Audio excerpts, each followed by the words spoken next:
इस हवाले से कुछ टिप्स मैं आपको देने लगा हूं। चलिए टिप्स आपके सामने है। First of all, I want to tell you that you focus more on most likely to be tested areas.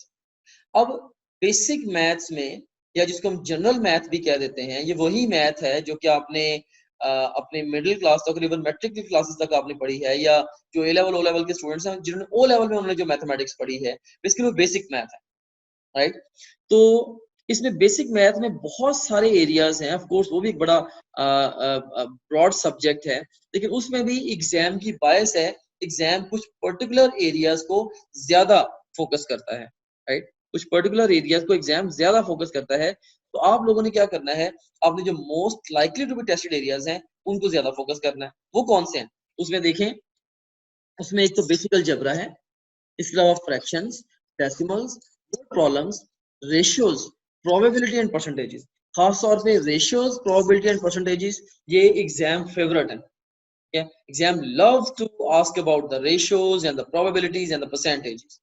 तो ऑफ कोर्स ये एक मेजर एरिया ऑफ फोकस है for sake of your AKU math reasoning section. उसके बाद फिर tip number 2 क्या है। Tip number 2 जो मैं आपको देना चाहता हूँ मैथ रीजनिंग के सेगमेंट्स की प्रिपरेशन के लिए, वो ये है कि आपने अपने अच्छे रिफ्लेक्सेस बिल्ड करने हैं with basic operation of arithmetic. जो बेसिक अरिथमेटिक ऑपरेशंस हैं आपने उनके साथ अपना हाथ सीधा करना। याद रखना, आपको एग्जाम में कैलकुलेटर अलाउ नहीं है, तो आपने वहां पे जो भी जमा तफरीक या ज़र्ब तकसीम करनी है वो आपने खुद से करनी है। तो आप खुद से, मुझे पता है कि बहुत सारे स्टूडेंट्स हैबिचुअल नहीं है खुद से जमा तकसीम करने के लिए, क्योंकि आप लोग अब सारे हैबिचुअल हैं to use the calculators which are not allowed on the final exam.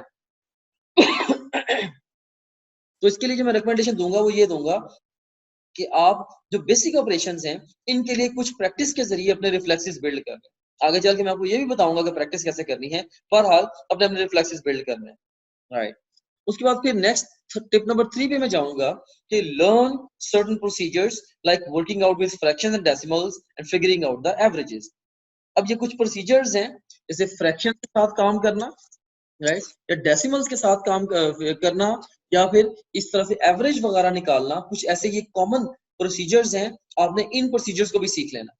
Automatically जो जब आप रेलेवेंट क्वेश्चंस को या एग्जाम लाइक क्वेश्चंस को अटेम्प्ट करोगे, which is the key of the entire preparation here, right, automatically आपको इन चीजों का एहसास होगा। हाँ यार, मुझे जमा तकसीम, ज़रब तकसीम, जमा तफरीक, ज़रब तकसीम भी आनी चाहिए। इसके अलावा मुझे जो है वो डेसिमल्स के साथ वर्क करना भी आना चाहिए, मुझे एवरेजेस भी निकालनी आनी चाहिए, मुझे थोड़ा बहुत लॉग का भी अंदाजा होना चाहिए, वगैरह वगैरह।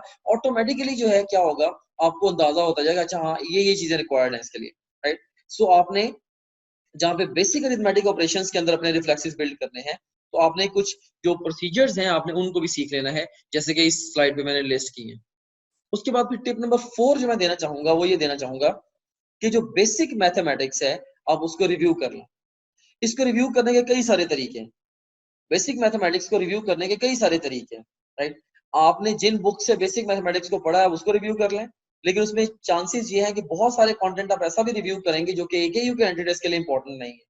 सिमिलरली सेट 1 मैथमेटिक्स, वो खासतौर पर बैलेंस की जो सेट 1 की बुक है बहुत जबरदस्त है मैथ के सेक्शन के लिए, लेकिन उसमें भी बहुत सारे जो कंटेंट है वो ऐसा है जो कि आप लोगों के लिए इररेलेवेंट है।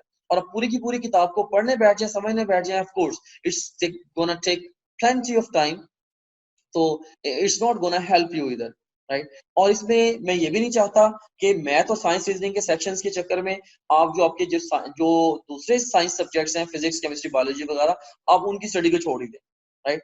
तो इसीलिए आई वुड सजेस्ट कि आप जो रिव्यू है, जो बेसिक मैथ का रिव्यू है, इसके लिए आप जैसे टॉप ग्रेड के वीडियो लेक्चर्स हैं और जो फास्ट रिवीजन नोट्स हैं, अब उनको यूज कर लें। जस्ट 13 लेक्चर्स हैं, वो इन्हीं चीजों के ऊपर बने हुए हैं, लाइक जो बेसिक अलजबरा के ऊपर भी है, और रेशियो प्रोपोर्शंस के ऊपर, परसेंटेजेस के ऊपर। तो इसके अंदर साथ साथ टीचर ने बड़े अच्छे से शॉर्टकट्स वगैरह भी बताए हुए हैं, भाई इसी तरह के सवाल आए तो इसी तरीके से सॉल्व करने हैं। तो इससे क्या होगा कि आप ये समझो कि लाइक 15-20 घंटे के अंदर आपकी काफी अच्छी बेसिक मैथ की रिवीजन हो जाएगी। जस्ट 15-20 घंटे में, बहुत ज्यादा टाइम नहीं है, ठीक है। 15 भी अगर आप डेली बेस पे एक घंटा भी लगाते जाओगे, स्टिल आपकी बहुत अच्छी रिवीजन हो जाएगी बेसिक मैथ। तो बजाय कि आप इररेलेवेंट बुक्स को पकड़ो, ढूंढो उनको, उनके अंदर से भी चीजों को पढ़ पढ़ के खुद से समझो, तो इससे ज्यादा जो बेहतर ये है, आप तसल्ली से बैठ के लेक्चर एक एक करके ओपन करो और लेक्चर्स को सुन लो, उनको समझ लो। उसके अंदर टीचर जिस तरीके से क्वेश्चंस की प्रैक्टिस करा रहा है, उन क्वेश्चंस को भी तरह देख लो कि अच्छा इस तरीके से क्वेश्चन सॉल्व होते हैं, ताकि लेटर ऑन आप क्वेश्चन की प्रैक्टिस पे जाओ। मैं ये नहीं चाहता कि आप अपना बहुत सारा टाइम इस स्टेज पे वेस्ट करें ऑन रीडिंग द बुक्स। मैं ये चाहता हूँ कि जितनी जल्दी हो सके आप क्वेश्चंस पे स्विच करें। अगर आपको रेशियो प्रोपोर्शन है, बहुत सारी चीजों को पहले ही पता है, अब उनके लेक्चर्स को भी ना सुने, स्ट्रेट क्वेश्चंस को अटेम्प्ट करें, right? So attempting the questions, that is the key here.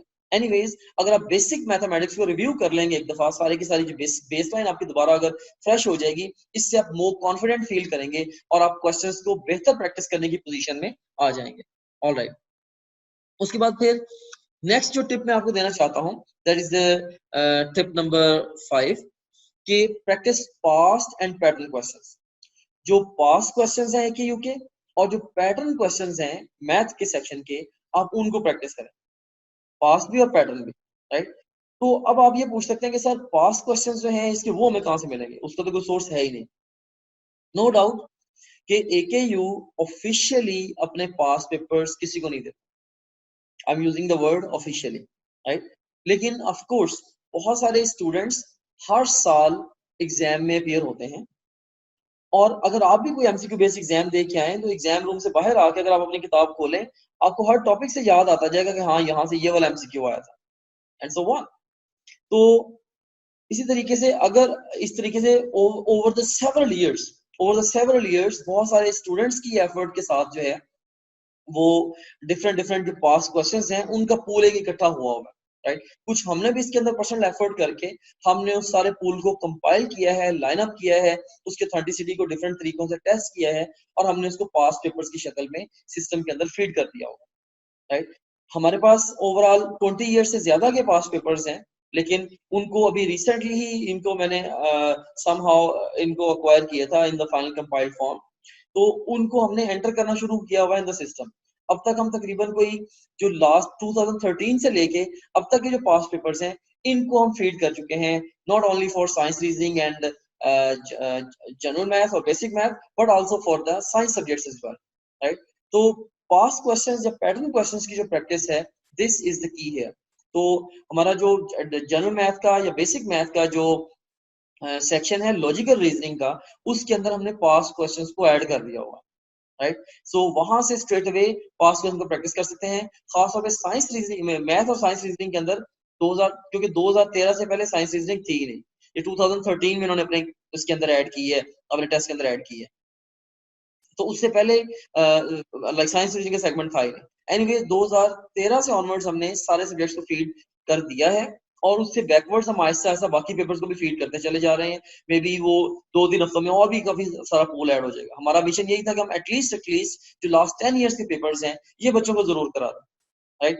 तो आप जो पास क्वेश्चंस की प्रैक्टिस है वो कर लें।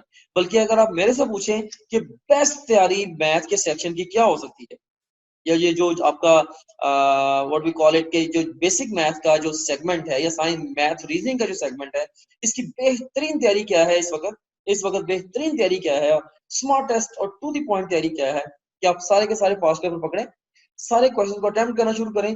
जिन क्वेश्चंस के अंदर आप ब्लॉक होते हैं उन क्वेश्चन से रिलेटेड आप लर्न कर लें कि इन क्वेश्चंस को सॉल्व कैसे करें। सो इससे ऑटोमेटिकली आपके रिफ्लेक्सेस भी बन जाएंगे, आपकी अप्रोच भी बन जाएगी। आप लाइक अगर आपको उससे मिलते जुलते क्वेश्चन आते हैं आपको बहुत उनको सॉल्व भी कर लें, राइट? तो ये सबसे टू द पॉइंट अप्रोच है कि आप पैटर्न या पास क्वेश्चंस की प्रैक्टिस कर लें। तो टॉपग्रेड.tk का जो क्वेश्चन बैंक है वो बहुत अच्छा ये पर्पस सर्व कर देगा कि आपकी पास्ट और प्रैक्टिस क्वेश्चंस की जो ओवरऑल क्या लेंगे पास्ट और ओवरऑल पैटर्न और पास्ट क्वेश्चन की प्रैक्टिस जो है वो अच्छी करा देगा।